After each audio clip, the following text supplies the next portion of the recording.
Bienvenidos a nuestra inmersión de hoy. Prepárense porque vamos a adentrarnos en la mente de uno de los asesinos seriales más escalofriantes de Estados Unidos.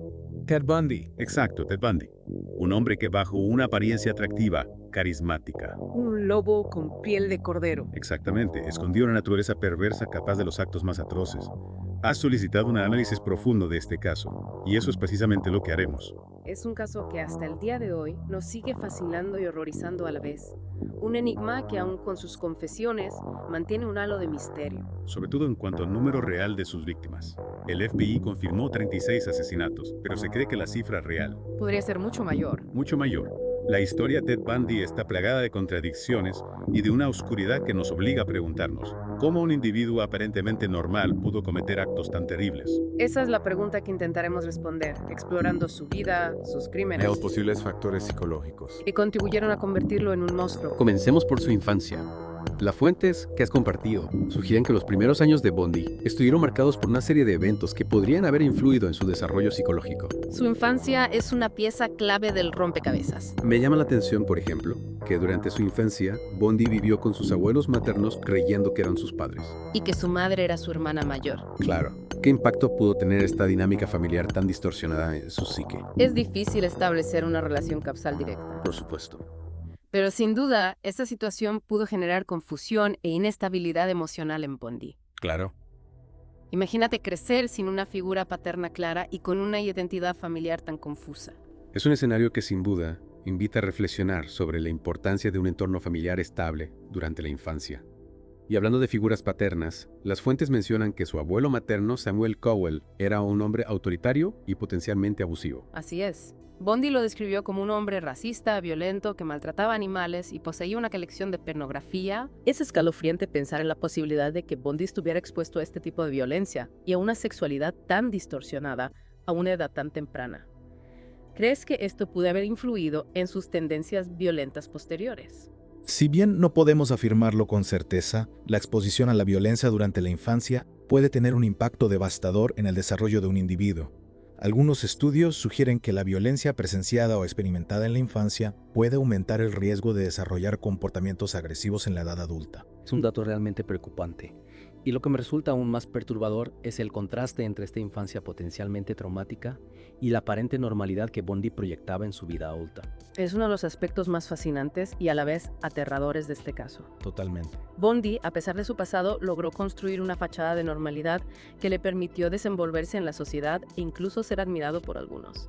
Las fuentes que compartiste describen a un Bundy universitario, con relaciones sentimentales e incluso aspiraciones políticas. Incluso llegó a recibir una condecoración de la policía por salvar a un niño de ahogarse.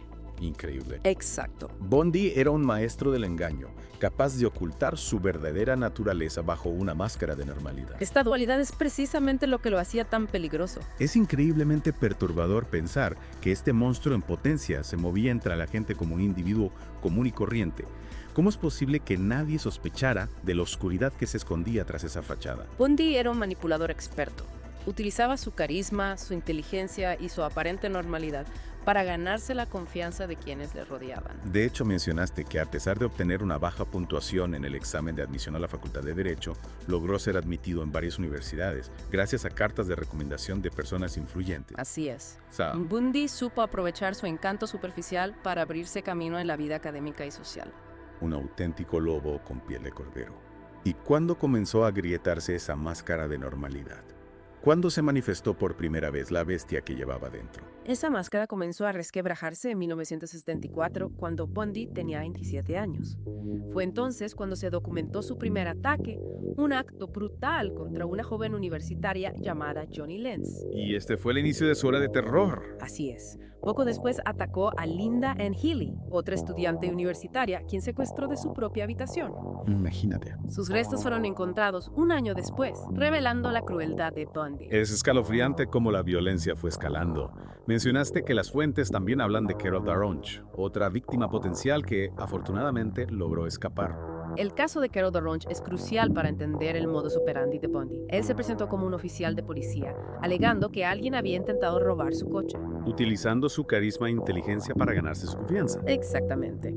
Daronch, sin sospechar nada, accedió a acompañarlo. Claro. Sin embargo, en un momento dado, se percató de las verdaderas intenciones de Bundy y luchó con valentía para escapar. Su testimonio fue fundamental para la policía, ¿verdad? Absolutamente.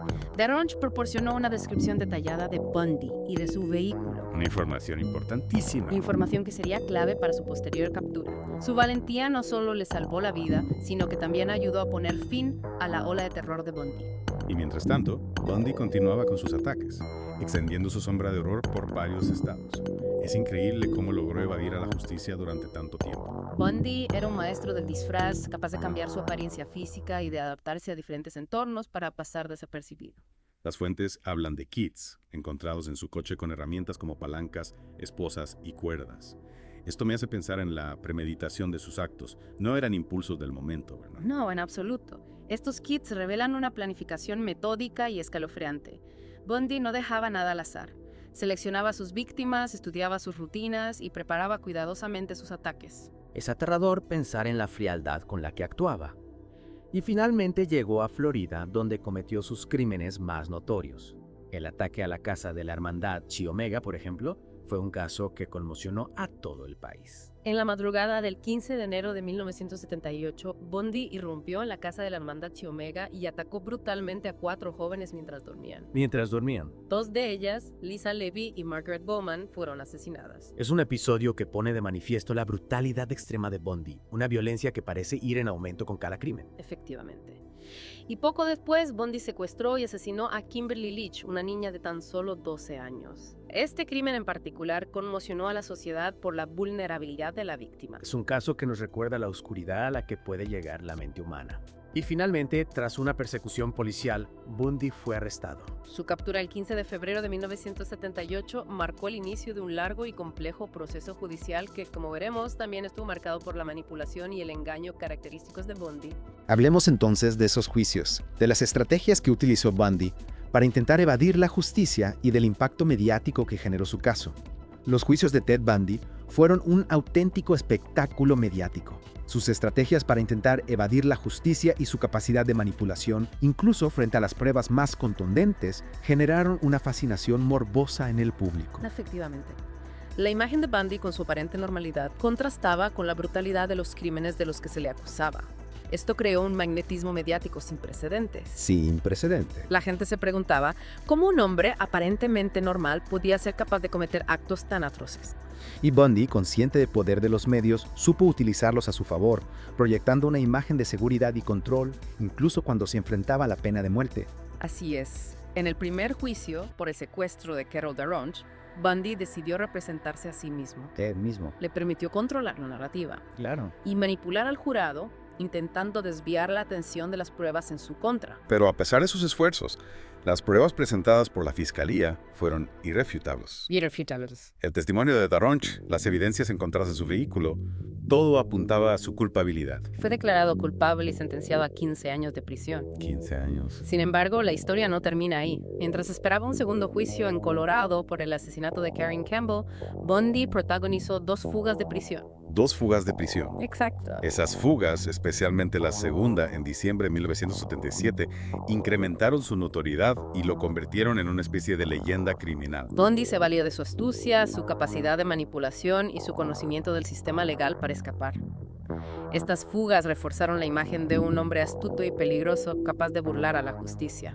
Tras su captura en Florida, Bundy se enfrentó a varios juicios, incluyendo el juicio por los asesinatos de la casa de la hermandad Chi Omega, uno de los más mediáticos de la historia de Estados Unidos. En ese juicio, Bundy volvió a representarse a sí mismo, utilizando su conocimiento legal para intentar sembrar dudas en el jurado.